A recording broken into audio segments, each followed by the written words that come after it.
So for today's video guys, we are going to talk about one of the most challenging things that an expat or a foreigner or even local experiences here in Germany, and that is apartment hunting. So if you're one of those people who are looking for apartment right now and don't know where to start, how to start, and what are the things that he or she needs to consider, then this video is for you. So what are you waiting for? Sit down, relax, enjoy, and learn with me.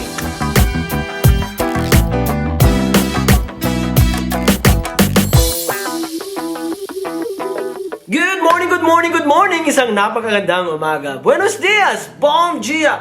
Ein guten Morgen! Bonjour! Calamera! Dobry jutro! This is your Filipino hamburger and welcome back to my channel!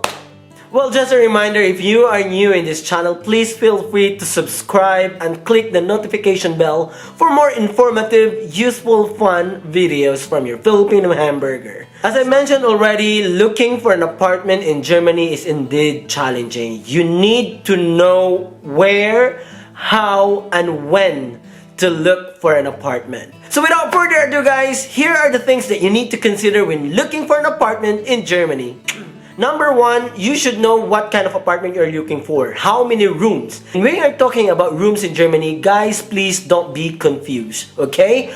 One room apartment means it's just maybe a studio type, wherein you have your kitchen and then you have there a space where you could use as your sleeping room or your living room or sleeping room and living room. So that's for one room apartment. If we are talking about two room apartment or Zweizimmerwohnung, then that means one room is for your bedroom and one room is for your living room, and so on, okay? So three room apartment means one living room, one bedroom, and maybe one room for your office, or one room for your walk-in closet, or one room for your kid if you have one. Okay? So again, don't be confused with the rooms. Okay, next thing to consider is the price. There are two things that you have to be careful with. Kaltmiete and Warmmiete. Miete is the word for rent in German, okay? Kaltmiete, guys, means the basic rent, which means excluding the heater, excluding maybe the water, and excluding the electricity, excluding the cleaning and the garbage services. So that's your Kaltmiete. For example, in my apartment, the Kaltmiete is 495 euros. And then, you have here the Warmmiete or the warm rent. In this Warmmiete, the heating system there is included. Water could be part of it. And also the cleaning and then the cleaning and then the garbage services is included. So, like what I've said, I am paying 495 euros as my Kaltmiete in my Wohnung, but then the Warmmiete, which I pay monthly, is 645 euros. And so there is 150 euro Nebenkosten plus Heizkosten or Heizungskosten or the heating system, okay? So don't be confused with Warmmiete and Kaltmiete. You have to know the difference between the two. Don't be deceived. Most of the time, the price that you see online is only Kaltmiete or the cold rent. So, if you add up the Nebenkosten or the administrative fees and other miscellaneous fees, then it will add up, okay? And that's something that you have to consider, right? But then, you also have to know that at the end of the year, your Nebenkosten will be assessed. What do I mean by that? So for example, you are paying 70 euros for your heating system monthly. But then, at the end of the year, they will check your heater if you use it a lot or less. And if you use it less, then you will get a refund. But then, if you put your heater in level number 5 every single day, even in spring or in autumn, then maybe probability is that you will pay more or you will pay extra back to your Vermieter or to your landlord. Okay? Good. Next thing to consider is the caution. You have to check, can I afford the caution? Caution, guys, is sort of deposit. So usually caution is equivalent to your 3-month calt meter, right? So for example, in my case, 495 times 3, and that is my caution, and that's what I have to deposit before I will be able to do the Schlüsselübergabe, or to finally get the keys of my apartment. So there are many ways to do or to pay the caution. Some landlords would ask you to deposit it through a Sparbuch or a Mietcaution Sparbuch, which is like a passbook. A passbook? Yes, it's a passbook.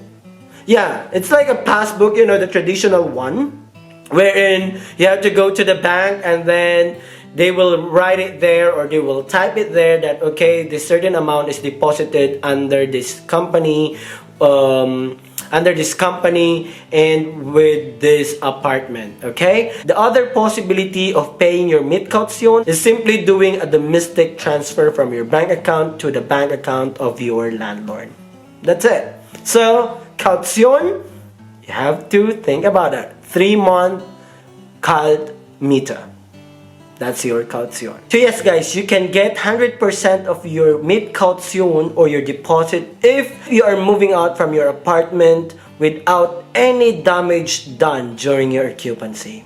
Okay? Great. Okay, next thing to remember. Water, electricity, and gas are not there all the time, especially for electricity. So when you move in, you have to register for your electricity, for your water, and for your heating system. But most of the time, a lot of apartments have already included their heating system in their Nebenkosten, and that's why you don't need to register for that. So you only have to focus registering for your water and for your electricity, okay? But then there are some apartments as well, sometimes that their water or that your water is already included in your Nebenkosten, thus you only need to register for your electricity. Well, usually you do the registration when you finally have the keys and finally have moved in your new apartment. And please, guys, do not procrastinate.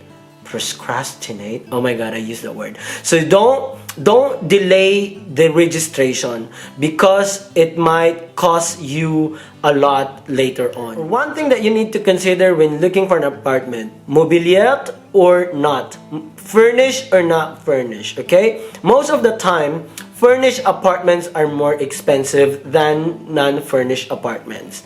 And do not expect that when you move in, there are already light bulbs.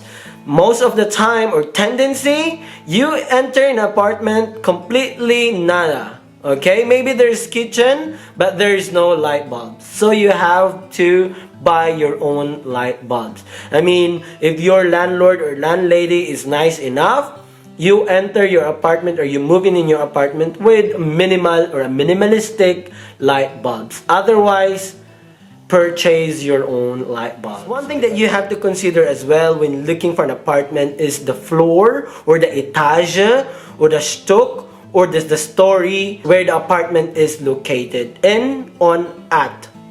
Just choose the correct answer or the correct preposition.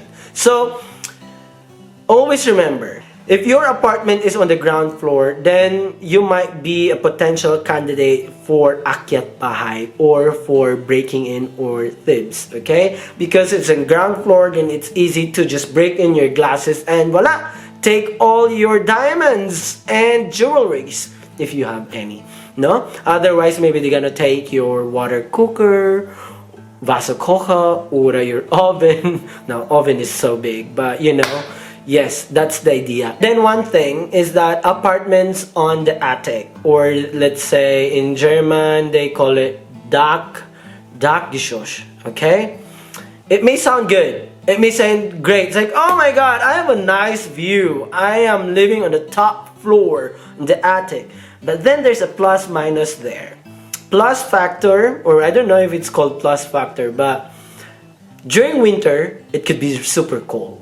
And during summer, it could be super hot because it's on the last floor, on the top floor. So if you can, choose an apartment which is located on the first, second, third floor, but not on the ground nor on the last floor.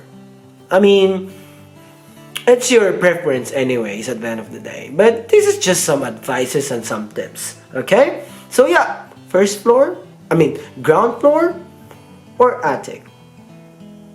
And now we're going to talk about the requirements if you think you want to rent that apartment that you have just visited or you did the besichtigung, okay? So, usually, you have to fill in a Selbstauskunft formula where you can write all the details about you, your professional activities, how much you earn, who are you moving with, do you have kids, do you have a pet, or nada. So, aside from that, you also have to do the Schufa-Auskunft. Okay? So now, what is Schufa-Auskunft? Schufa-Auskunft is a system here in Germany for the landlord or landladies to find out if your credit rating is positive or negative. If your credit rating is negative, then tendency, they will not let you rent their apartment. So try to manage your finances wisely. Okay? Great. Another requirement for renting an apartment is your last 3 months Gehaltabrechnungen or your payslip for the last 3 months. Okay? For some real estate companies, sometimes they ask for a Wohnberichtigungsschein. This is a sign or a document that you get from the Sozialamt. You are only qualified to have this if you are earning mega super less. But if you have a permanent contract working in a hospital or working in a bank, don't expect that you will get a Wohnberichtigung. In addition, you also have to submit a copy of your Reisepass or your passport or your identification card. And if you are a foreigner, tendency, they would ask for your Aufenthaltstitel or your Aufenthaltsgenehmigung. Okay?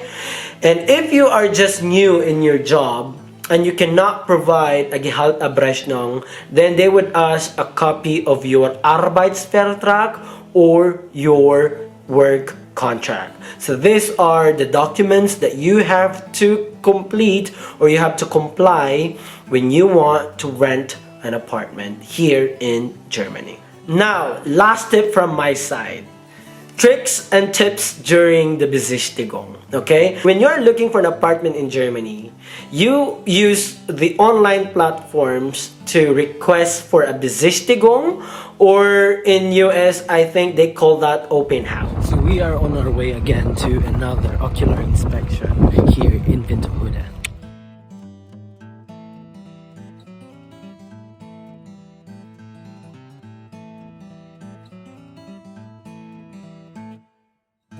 So yeah, we just finished the ocular inspection or the open house, and so far we like the apartment, but we are not 100% sure if we want to rent it, because if I do so, then I should move in on the 1st of April, which is too early, I think. And based on what I have seen already, there is nearby U-Bahn station, which is a metro station.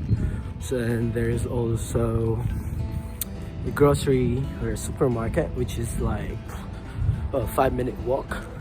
So it's an advantage. And like what I've said, the neighborhood is very residential. I only see apartment buildings, and yeah, which is good in some way because it's quiet. But if you are a party animal or you like to hang out in a pub or bar, so far I didn't see anything yet.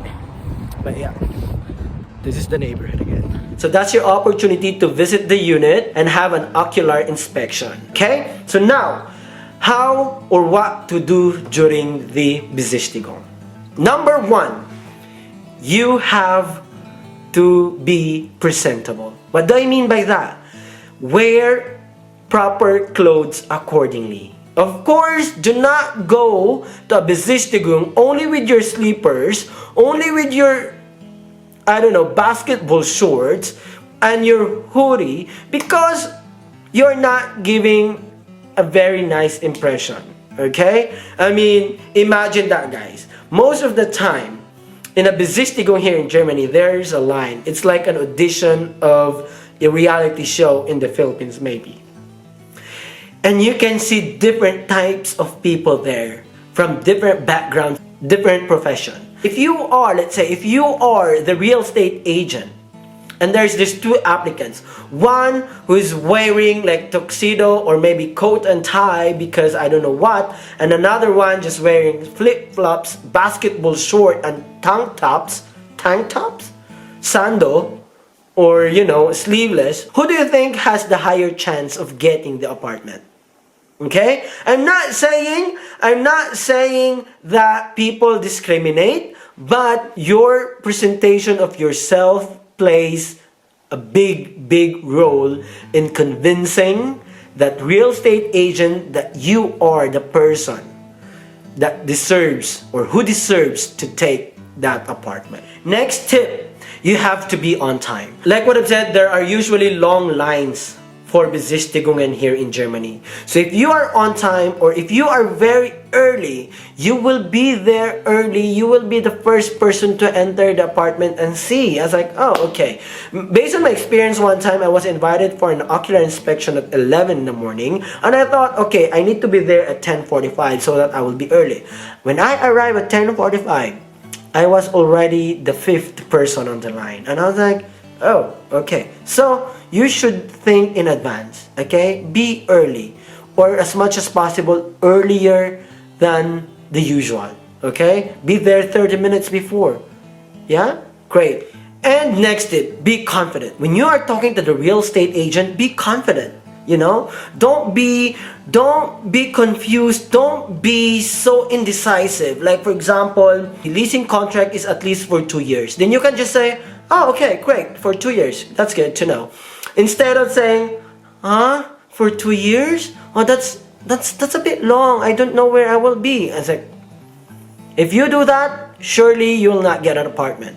Because these real estate agents, they want someone who could rent their units for a long term.